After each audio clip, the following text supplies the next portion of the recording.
Փոքրիկ Դավիթին երեկ երեկոյան տեղացած ձյունը չի խանգարել, որպեսզի պապիկի հետ դուրս գա զբոսանքի։ Փոքրիկի համար ձյունը խոչընդոտ չէ, բայց նույնը չենք կարող ասել մյուս քաղաքացիների մասին։ Եթե կենտրոնական փողոցներում մարդիկ հեշտությամբ են տեղաշարժվում, երկրորդական փողոցներում եւ բակերում պատկերը մի փոքր այլ է։ Գոհ չենք։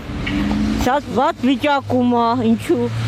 Միթե չեք տեսնում։ Ոչ մի աշխատանք չի կատարում, ոչ աղացանվում, ոչ էտավազացանվում։ Իսկ ընդհանուր առմամբ շենքերի առջևները դա ահավոր է։ Մայթերի մաքրությունից թողեք։ Չէ։ Շատերի խոսքով չեն կարողանում միայնակ տեղաշարժվել ձյան առատության պատճառով։ Շատերն էլ աշխատանքից ճուշանալու եւ խոցանումներում չհայտնվելու համար որոշել են ոտքով հասնել աշխատանքի, որքան էլ որ դժվար լինի։ Ես մեքենաս թողել եմ գարաժում, ոտքով եմ գնում գործի։ Ես չխփեմ, իսկ կխփեմ։ Միայն Ավետիսյան փողոցն է մաքուր, բայց Գայդարը չէ, Աղբյուր Սերոփը չէ։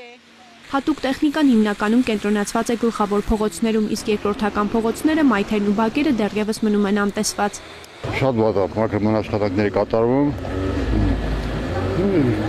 Վարորդներն էլ են մեղք, ժողովուրդն էլ է մեղք։ Բայց առատտեղումներն այսքանով չեն սահմանափակվելու։ Գագիկ Սուրենյանը Facebook-յան էջում տեղեկացնում է, որ վաղը լուսադեմին միջերկրական ծովի շրջաններից Հայաստանին մոտենում է հաջորդ ակտիվ ցիկլոնը։ Հունվարի 27-ին, 28-ին, 29-ի գիշերը Հայաստանը գտնվելու է այդ ակտիվ ցիկլոնի ազդեցության գոտում, ինչի արդյունքում բոլոր մարզերում սպասվում է ձյան առատտեղումներ, լեռնային գոտիներում բուք, ցածր հորիզոնական տեսանելիություն։ Օդի ջերմաստիճանի բարձրացումը կշարունակվի մինչև հունվարի 28-ը ներառյալ, իսկ հունվարի 29-ից ջերմաստիճանը կրկին կնվազի։ Իսկ ժամը 17-ի դրությամբ հանրապետությունում կան փակ եւ դժվար անցանելի ճանապարհներ։ Ձնաբքի պատճառով փակ են Վարդենյանց Լեռնանցքը, Արագածոտնի մարզի մի շարք համայնքների միջհամայնքային ավտոճանապարհները։ Դժվար անցանելի են Տիգրանաշենի Բոլորանները, Սարավան-Զանգեր ավտոճանապարհը, Արագածոտնի մարզի մի շարք գյուղերի ավտոճանապարհներ։ Սարավան-Զանգեր, Սիսիան-Զանգեր ավտոճանապարհին Կոտայքի, Արագածոտնի, Շիրակի մարզերի մի շարք քաղաքներում եւ գյուղերում ձյուն է տեղում։ Ստեփան-Ցմինդալ-Լարս ավտոճանապարհը բաց է միայն թեթև մարդատար ավտոմեքենաների համար։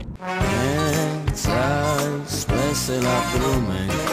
մեր սիրած քաղաքում, սպեսել ապրում ենք, մեր սիրած քաղաքում։ Նունե Գրիգորյան, Նարեկ Եղիազարյան, Կարեն Թադևոսյան, այսօր։